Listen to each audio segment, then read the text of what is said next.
Numpang Nampang. Edisi hari ini kita bersama dengan Mas Diki Wahyudi SH. Beliau adalah konten kreator dari Tuban ya, yang fokus di dunia hukum pendengar.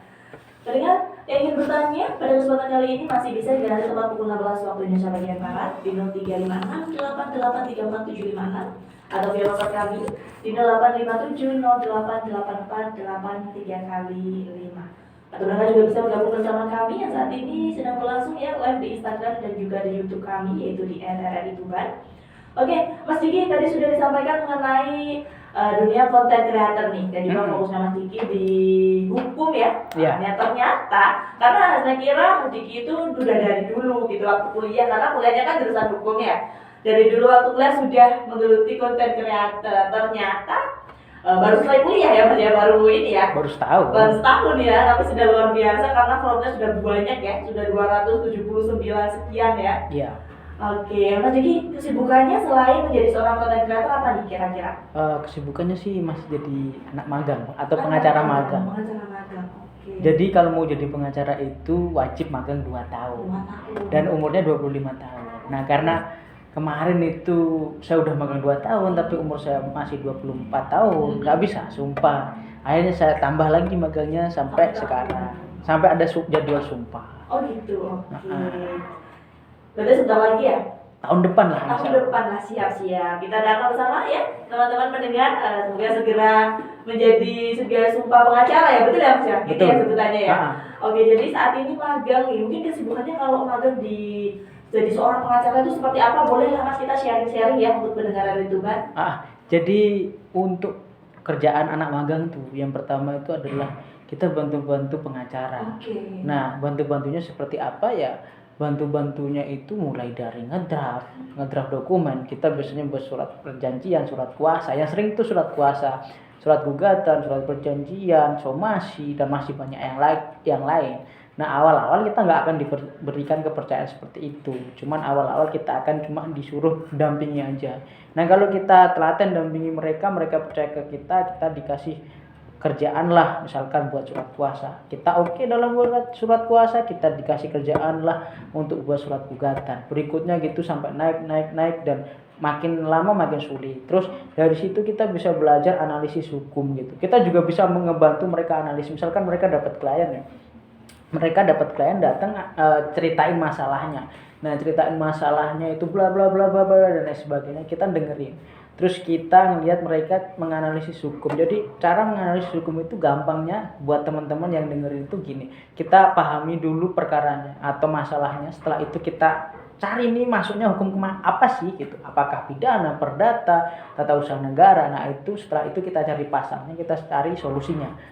Gampang sih kelihatannya, cuman untuk bisa seperti itu butuh waktu bertahun-tahun. Kenapa? Karena nggak segampang itu. Bahkan juga masih banyak mahasiswa-mahasiswa hukum yang semesternya udah 8 itu yang tanya, Bang gimana sih cara analisis kasus, Bang gimana sih cara baca putusan gitu loh. Karena memang di kampus kita cuma diajarin teori gitu, nggak diajarin praktek. Itu tugas pertama. Tugas kedua adalah kita menyiapkan apa yang dibutuhkan lawyer atau pengacara atau senior kita. Mereka butuh misalnya berita acara sumpah, mereka butuh kartu advokatnya, mereka butuh materai dan lain sebagainya, kita siapkan. Nah, dari situ kita juga bisa belajar yang namanya bagaimana sih kita untuk mengelola sebuah kantor gitu. Itu sih tugas-tugasnya. Tapi paling banyak aku dapet tuh buat dokumen yang agak-agak ribet gitu, yang kalau buat dokumen. Yang lain sih kita seringan diskusi perihal masalah isu-isu hukum gitu. Kita sering debat juga. Saya punya pandangan kadang berbeda dengan senior saya, itu sih kerjaannya. Berarti kerjanya sering diskusi ya Mas ya? Iya. Sering menangani masalah ya? Iya. Masalahmu adalah hidup untukku. Tapi sejauh ini kan sudah mau jalan 3 tahun berarti ya Mas ya? Udah. Kebanyakan, kira-kira boleh gak sih sharing kebanyakan kasus yang pernah ditangani Mas Diki itu apa biasanya yang sering terjadi? Yang sering ditangani biasanya? Ya, yang sering terjadi itu adalah kasus perceraian. Perceraian. Makanya di pengadilan agama kalau lewat depannya pasti ramai. Pasti ramai. Nah, karena banyak orang bercerai di sana. Nah, karena kan banyak yang cerai itu macam-macam kan pekerjaan. Kadang ada yang PNS, kadang ada yang kantoran yang nggak bisa meninggalkan pekerjaannya. Akhirnya mereka menggunakan pengacara. Kemudian yang kedua itu adalah kasus penggelapan penipuan. Biasanya hubungannya dengan uang. Kita kerjasama nih, terus duitnya udah aku kasih ke kamu. Nah, terus kemudian duit itu nggak diputar untuk usaha, tapi dimakan sendiri. Itu maksudnya penggelapan. Pasal 372 KUHP. Ancaman hukumannya 4 tahun penjara. Jadi hari ini ya saya belajar tentang hukum ini, pendengar. Kita belajar sama-sama ya tentang pasal-pasal hukum bersama Mas Diki nih. Share-share sambil belajar. Nah Diki biasanya kalau menangani kasus nih, ada nggak sih jangka waktu paling lama gitu? Kasus itu berapa lama bisa selesai biasanya? Nggak ada jangka waktunya sih, Nggak ada karena jangka gini, waktu ya, oke. sebuah kasus itu bisa selesai cepat, bisa selesai nggak cepat. Karena Bisa, gini, kenapa nih? karena ada penyelesaian hukum itu, misalkan nih, penyelesaian perdata nih. Perdata itu kayak warisan, kemudian perceraian, kemudian asuhan dan lain-lain. Itu ada cara dua, yakni cara litigasi dan non litigasi. Cara litigasi adalah penyelesaian melalui pengadilan. Nah, penyelesaian melalui pengadilan itu lama karena ada tata caranya, ada acaranya, bagaimana ada aturannya. Nah, itu lama. Ada tingkat pertama. Kalau nggak terima tingkat pertama bisa banding, bisa kasasi sampai ke Mahkamah Konstitusi, Mahkamah Agung, bisa juga nanti sampai PK. Nah, gitu.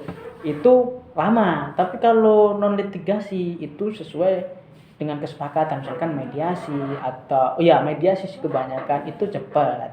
Nah, kalau pidana ada dua. Kalau pidana itu bisa litigasi dan non litigasi juga.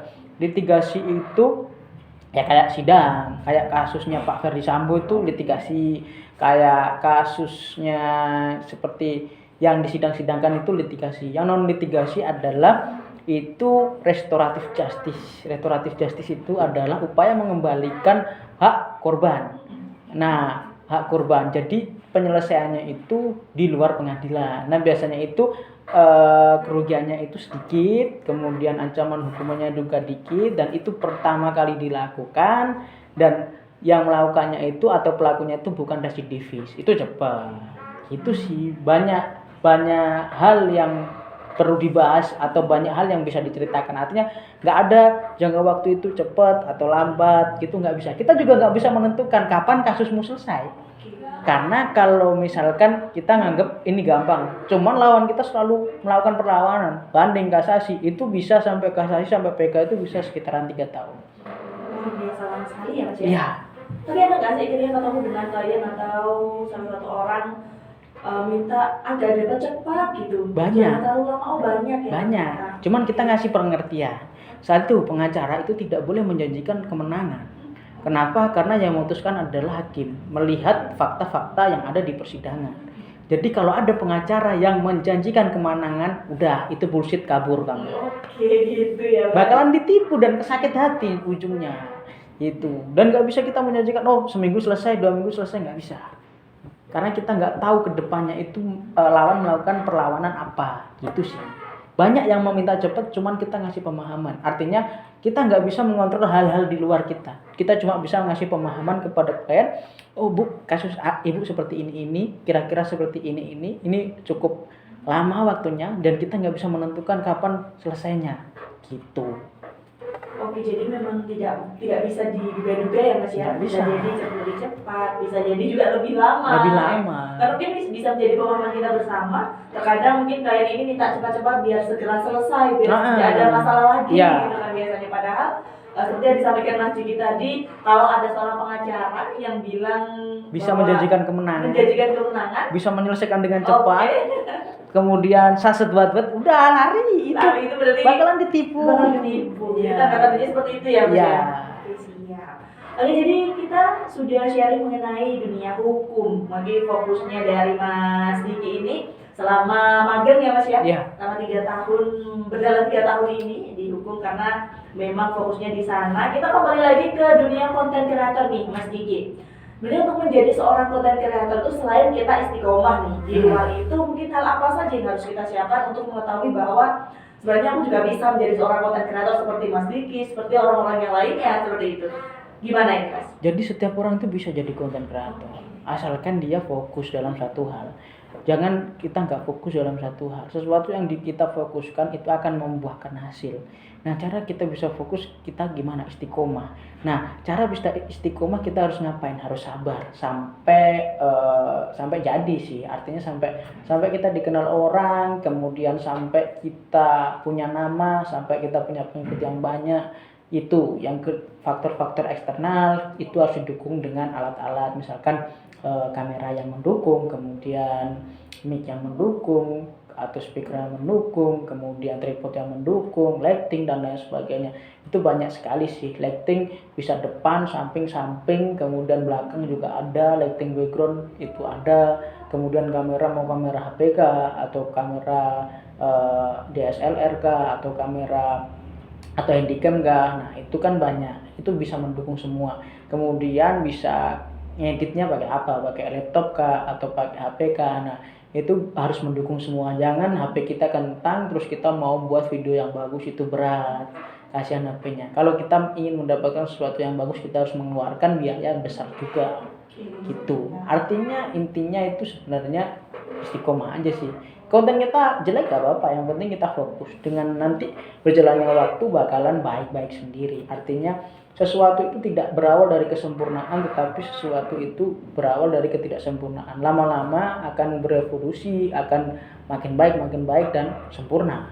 Oke. Jadi selama 1 tahun ini ya Mas Diki menjadi seorang konten kreator di dunia hukum, ini kira-kira dulu ingat gak waktu itu berapa bulan Mas Diki bisa sampai FYP, kemudian dilihat orang banyak, kemudian banyak yang follow, itu sekitar jaraknya berapa bulan kira-kira?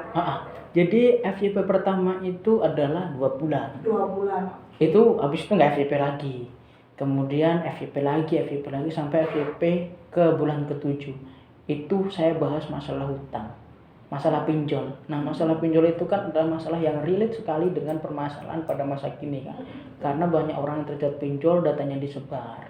Nah, saya jelaskan bahwasanya pinjol itu gimana penjelasannya Bang? Ya, pinjol itu adalah perbuatan perdata, itu perjanjian. Ketika ada nasabah pinjol atau orang yang minjem pinjol nggak dibayar, itu uang prestasi. Apakah mereka bisa dipenjara? Tidak. Jadi orang bayar nggak bisa bayar utang itu nggak bisa dipenjara, walaupun sudah ada putusan pengadilan. Dasarnya pasal 19 ayat 2 Undang-Undang Hak Asasi Manusia. Nah, terus kalau data kita disebar gimana Bang? Ada kan pinjol-pinjol yang berdata KTP. Nah, itu gimana? Nah, itu laporkan ke polisi aja. Itu kena undang-undang ITE atau masuknya doxing. Doxing itu menyebarluaskan data pribadi. Ancaman hukumannya itu paling lama 9 bulan dan atau dendanya itu paling banyak 3 miliar rupiah. Cuman penegakan hukum tentang doxing ini agak susah karena memang banyak faktor X di luarnya, seperti polisi-polisi kita yang kurang alatnya. Itu sih, itu teorinya, cuman kalau prakteknya susah gitu. Kadang bisa berbanding terbalik ya antara teori dan juga praktik ya Mas ya? Iya, dasain dan dasulun itu beda jauh ya? Beda jauh. Oke, baik pendengar, pada kesempatan kali ini nanti tepat pukul 16 waktu Indonesia bagian Barat, masih ada waktu kurang lebih 20 menit ya untuk Anda yang bertanya di 0356883476 atau via WhatsApp kami di 0857088483 kali 5.